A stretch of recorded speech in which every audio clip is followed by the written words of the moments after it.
Hello guys, welcome to my channel. મારું નામ છે અક્ષય ગેવરિયા અને તમે જોડાઈ ગયા છો ધ એકેઝ ઇકોનોમિક્સ સાથે. બાળકો, ધોરણ 11ના અર્થશાસ્ત્રના પ્રથમ ચેપ્ટરની અંદર આપણે અર્થશાસ્ત્રનો અર્થ, અર્થશાસ્ત્રનું ભારતીય ચિંતન અને આર્થિક પ્રવૃત્તિ અને બિન આર્થિક પ્રવૃત્તિ આવા 3 પ્રશ્નો જોયા. પ્રથમ ચેપ્ટરની અંદર આપણે આ 3 જ પ્રશ્નો સમજીશું. ત્યારબાદ આપણે દ્વિતીય ચેપ્ટરની શરૂઆત કરી દઈશું, જેનું નામ છે મૂળભૂત ખ્યાલો અને સંકલ્પનાઓ. તો આવું શા માટે? કારણ કે પ્રથમ ચેપ્ટરની અંદર તમારે આલેખ અને કોમ્પ્યુટર રિલેટેડ માહિતીઓ અભ્યાસ કરવાની આવશે, જેને આપણે ક્લાસરૂમની અંદર જ સમજવી યોગ્ય રહેશે. માટે આપણે ચેપ્ટર નંબર 2ની શરૂઆત કરીશું, જેનું નામ છે મૂળભૂત ખ્યાલો અને સંકલ્પનાઓ. હવે મૂળભૂત ખ્યાલો એટલે શું? તો કે મૂળભૂત ખ્યાલ એટલે થશે કોઈ એક પ્રકારનો પાયાનો વિચાર. અને સંકલ્પનાઓને તો તમે ઓળખો છો, જેને તમે વ્યાખ્યાના નામે ઓળખો છો, તે વસ્તુ હવે તમે સમજશો સંકલ્પનાઓ સ્વરૂપે. બંનેનો મતલબ તો એક જ થાય છે, ખાલી નામ બદલાઈ જાય છે. તો આપણો પ્રથમ પ્રશ્ન જે છે, સંપત્તિનો અર્થ આપી સંપત્તિના લક્ષણો સમજાવો. તો સૌપ્રથમ આપણે ભણીશું સંપત્તિનો અર્થ. બાળકો, જે પ્રમાણે ભારત દેશની અંદર 2500 વર્ષ પહેલા ચાણક્ય નામના એક મહાન અર્થશાસ્ત્રી થઈ ગયા, તે જ પ્રમાણે પશ્ચિમી સભ્યતા એટલે કે ફોરેન કન્ટ્રીઝ 1776ની અંદર એડમ સ્મિથે વેલ્થ ઓફ નેશન્સ નામનું પુસ્તક લખ્યું. હવે વેલ્થ ઓફ નેશન્સ એટલે ગુજરાતીમાં થાય સંપત્તિનું શાસ્ત્ર. આ એડમ સ્મિથને આધુનિક અર્થશાસ્ત્રના પિતા ગણવામાં આવે છે. એટલે એણે જે આ પુસ્તક લખ્યું છે ને, એ દર્શાવે છે કે એને સાચા સ્વરૂપમાં પશ્ચિમી અર્થશાસ્ત્રની શરૂઆત કરી. અને જ્યારે એના પુસ્તકનો મતલબ સંપત્તિનું શાસ્ત્ર થતું, એટલે કે અર્થશાસ્ત્ર એટલે કે સંપત્તિનું શાસ્ત્ર, તો આપણે આ શબ્દ તો સમજવો જ રહ્યો કે ભાઈ સંપત્તિ એટલું બધું તો શું મહત્વનું ધરાવે છે કે એને અર્થશાસ્ત્ર સાથે સંબંધ ધરાવી દીધો છે. તો અહીંયા એ જ વસ્તુ કહેવામાં આવી છે કે એડમ સ્મિથે અર્થશાસ્ત્રની વ્યાખ્યા સંપત્તિના શાસ્ત્ર તરીકે આપી. ત્યારથી આર્થિક અભ્યાસોમાં એટલે કે જ્યાં ક્યાંય રૂપિયાનો વહીવટ આવે એવા તમામ અભ્યાસોમાં સંપત્તિનો અર્થની મહત્વઓ ચર્ચાવા લાગ્યા.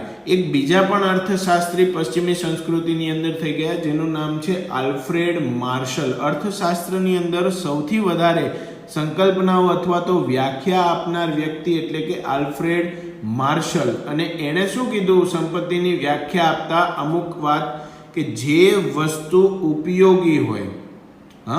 સૌથી પહેલી વસ્તુ અહીંયા કીધી છે કે જે વસ્તુ કેવી હોય? ઉપયોગી હોય. બીજું એની શું હોવી જોઈએ? અછત હોવી જોઈએ. ત્રીજું એ કેવી હોવી જોઈએ? વિનિમય પાત્ર હોવી જોઈએ.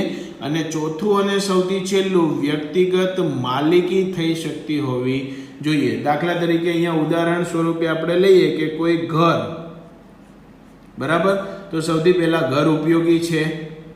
તો કે હા. ઘર અછતવાળું છે? બની શકે દુનિયામાં જેટલા લોકો જીવે છે બધા પાસે છત હોય એવું જરૂરી નથી. બધાને મકાનની તો અછત હોય જ છે. વિનિમય પાત્ર, તમે તમારું મકાન વેચીને બીજું મકાન ખરીદી શકો કે નહીં? અને ચોથું છે વ્યક્તિગત માલિકી. અત્યારે તમે જે મકાનમાં રહો છો એને તમે કહી શકો છો કે નહીં કે હા આ મારું મકાન છે. તો જે વસ્તુ ઉપર આ 4 નિયમ લાગુ પડતા હોય, આ ઘર એક પ્રકારની વસ્તુ જ કહેવાય, પણ એ ઉપયોગી છે, અછતવાળી છે, વિનિમય પાત્ર છે અને વ્યક્તિગત માલિકી પણ થઈ શકે છે. એટલા માટે એ ઘરને શું કહેવાય? આપણે સંપત્તિ. સમજાયું? હવે અહીંયા વિનિમય પાત્ર એટલે શું? તો કે વિનિમય એટલે થાય લેવડ દેવડ. ગુજરાતી ભાષામાં જો આપણે સાદી સરળ ભાષામાં કેવું હોય તો એને કહી શકીએ આપણે ખરીદ વેચાણ. ખરીદ વેચાણ એટલે વિનિમય. બરાબર? હવે એના લક્ષણો સમજીએ ને ત્યારે આપણને સાચા અર્થમાં જે છે એ સંપત્તિ વિશે સંપૂર્ણ ખ્યાલ આવે. તો સંપત્તિના લક્ષણો શું કહે છે? તો એનો સૌથી પહેલો ગુણ જે છે ને એ છે તે ઉપયોગિતાનો ગુણ ધરાવે છે. અહીંયા વ્યાખ્યાની અંદર પણ તમે જોયું હશે કે તે ઉપયોગી હોય, એટલે એ જ એનો પહેલો લક્ષણ બન્યો. તો આ ઉપયોગિતાનો ગુણ કોને કહેવાય? તમને 1 માર્કની અંદર પૂછી શકે કે ઉપયોગિતાનો ગુણ એટલે શું? તો તમારે જવાબની અંદર લખવાનું રહેશે માનવ જરૂરિયાત સંતોષવાનો ગુણ એટલે ઉપયોગિતાનો ગુણ. હવે સપોઝ તમે લાકડું હોય, બરાબર છે, એ લાકડું એ તમારા માટે કોઈ ઉપયોગી નથી, પણ એની અંદરથી તમે ફર્નિચર બનાવો તો હવે ફર્નિચરનો ઉપયોગ તમે તમારા માનવ જરૂરિયાતના સંતોષ માટે કરી શકો છો કે નહીં? સંપત્તિનું પ્રથમ લક્ષણ એ છે કે માનવીની જરૂરિયાત સંતોષવાનો ગુણ એની અંદર હોવો જોઈએ, એટલે કે એ ઉપયોગી હોવો જોઈએ. આપણું મકાન છે એની અંદર આપણે રહી શકીએ છીએ એટલે આપણો ઉપયોગિતાનો ગુણ થયો, એ આપણી જરૂરિયાતને સંતોષે છે. શિયાળો હોય તો ઠંડીથી બચાવે, ઉનાળો હોય તો ગરમીથી બચાવે. હા, વાહન જે છે એ આપણી માનવ જરૂરિયાતને સંતોષે છે. આપણે એક જગ્યાએથી બીજી જગ્યાએ જવું હોય, ક્યાંય ટ્રાવેલિંગ કરવું હોય, ગમે તે રીતે તો આપણને વાહન એ માનવ જરૂરિયાત સંતોષે છે. સોના ચાંદીના ઘરેણાં એ સૌથી મોટી સંપત્તિ છે. અત્યારના સમય પ્રમાણે જોવા જઈએ તો દરેક સામાજિક વ્યવહારની અંદર સોના અને ચાંદીને અથવા તો એના ઘરેણાને સૌથી વધારે મહત્વ આપવામાં આવે છે, અથવા તો જેની પાસે એ વધારે હોય ને આપણે એવું કહીએ કે એની પાસે સંપત્તિ પણ કેવી છે? વધારે છે. બીજો મુદ્દો જે આપણને કહ્યો છે એ છે કે તેની અછત હોવી જોઈએ. અછત એટલે શું? કે જેટલા પ્રમાણમાં જેટલું જોઈએ ત્યારે અને જ્યારે જોઈએ ત્યારે ન મળતું હોય. હા, મળતું હોય એવું નહીં, ન મળતું હોય ને તેને અછત કહેવાય. બરાબર, વસ્તુમાં ઉપયોગિતાનો ગુણ હોય પણ એની અંદર જો અછતનો ગુણ પણ હોય ને તો એ સંપત્તિની અંદર વધારો કરે છે. કારણ કે અછતવાળી વસ્તુ જ વિનિમય મૂલ્ય ધરાવે છે. સમજો કે સોનું જે છે, સોનું બરાબર, આ પણ આપણને જમીનમાંથી મળે છે અને લોખંડ છે એ પણ આપણને જમીનમાંથી મળે છે. બરાબર, તો સોનાની કિંમત વધારે અને લોખંડની કિંમત ઓછી કેમ? કારણ કે સોનું એ કેવું છે? અછતવાળું છે, અને અછતવાળું હોય એટલે જેનું વિનિમય મૂલ્ય, હમણાં જ મેં તમને વાત કરી ને કે વિનિમય એટલે શું? તો કે ખરીદ વેચાણ. બરાબર, ખરીદ વેચાણનું જે મૂલ્ય જે છે એની જે કિંમત છે એ કેવી ધરાવે છે? ઉપર ધરાવે છે. સર્વસુલભ એટલે બધાને દરેક જગ્યાએ જેટલી જોઈએ તેટલી સર્વસુલભ વસ્તુઓ બધાને સરળતાથી મળે છે. સૂર્યપ્રકાશ, હવા, આ બધું પાણી, આ બધું તમારે જ્યારે જેટલું જોઈએ એટલું તમને મળી રહી છે, પણ એ સંપત્તિ ગણાય નહીં, કારણ કે એનો વિનિમય થવાનો નથી. આજે સસ્તી વસ્તુ કોણ વેચશે? અછતવાળી વસ્તુ હશે ને તો જ એને સંપત્તિ ગણાય. કારણ કે દુનિયાની અંદર દરેક પ્રકારની વસ્તુઓ તો છે જ, પણ જે વસ્તુમાં ઉપયોગિતાનો ગુણ હોય, જે વસ્તુની અછત હોય એને જ અહીંયા આપણે સંપત્તિ કહ્યું છે. બાળકો, ત્રીજો આપણું લક્ષણ છે ભૌતિક કે બાહ્ય રૂપ ધરાવે છે. કોણ? તો કે ભાઈ સંપત્તિ. કોણ સંપત્તિ? એટલે સોનું, ચાંદી, ઘર, આ બધું તમે જોશો તો આ ભૌતિક કે બાહ્ય રૂપ ધરાવે છે કે નહીં? સોનાને આપણે અડી શકીએ છીએ, ચાંદીને આપણે અડી શકીએ છીએ, સ્પર્શી શકીએ છીએ, ઘરને આપણે અડી શકીએ છીએ, સ્પર્શી શકીએ છીએ, એટલે બધું નરી આંખે જોઈ પણ શકાય છે. એટલે બધી કેવી સંપત્તિ ગણાય? ભૌતિક સંપત્તિ ગણાય. હવે આની અંદર જે પ્રશ્નો આપણી સામે આવ્યા છે ને કે ભાઈ વ્યક્તિમાં રહેલું જ્ઞાન, સમજણ, કળા એ સંપત્તિ નથી, તેનો વિનિમય થઈ શકતો નથી. આજે કોઈ બી માણસ છે એની પાસે બહુ બધી બુદ્ધિ છે, એની સમજણ શક્તિ બહુ જ સારી છે, અથવા તો કોઈ પણ કામ કરવામાં એની માસ્ટરી છે, કળા છે, પછી એ મૂર્તિ બનાવતો હોય તોય ભલે, બહેનો મહેંદી મૂકતા હોય તોય ભલે, પણ આ બધું એની સંપત્તિ નથી. દાખલા તરીકે મારું જે જ્ઞાન છે એ હું તમને વહેંચી નથી શકતો, એ હું તમને આપી નથી શકતો. હા, એ રિલેટેડ હું તમને સમજાવી શકું, હવે તમને સમજાય તો એ વસ્તુ મગજમાં ઉતરે. સમજણ છે કોઈને આપી નથી શકાતી, બસ આપણી અંદર જે બાબતો હોય આપણે એને જણાવી શકીએ કે ભાઈ આવું કરો તો આ પ્રમાણે થાય, પણ તમારું મગજ તમે કોઈને આપી શકો છો? ના, એ વ્યક્તિ સાથે જ રહે છે કે એ શું છે? એનો આંતરિક ગુણ છે. બરાબર, જ્યારે વિચારવાની શક્તિ વિશે પણ અહીંયા થોડું કહેવામાં આવ્યું છે કે વિચારવાની શક્તિ એ ગુણ છે, તે સંપત્તિ નથી, તેનું હસ્તાંતરણ થઈ શકતું નથી. અહીંયા હસ્તાંતરણ શબ્દને આપણે એ મતલબમાં લઈશું કે હસ્તાંતરણ એટલે કે કોઈને સોંપવું.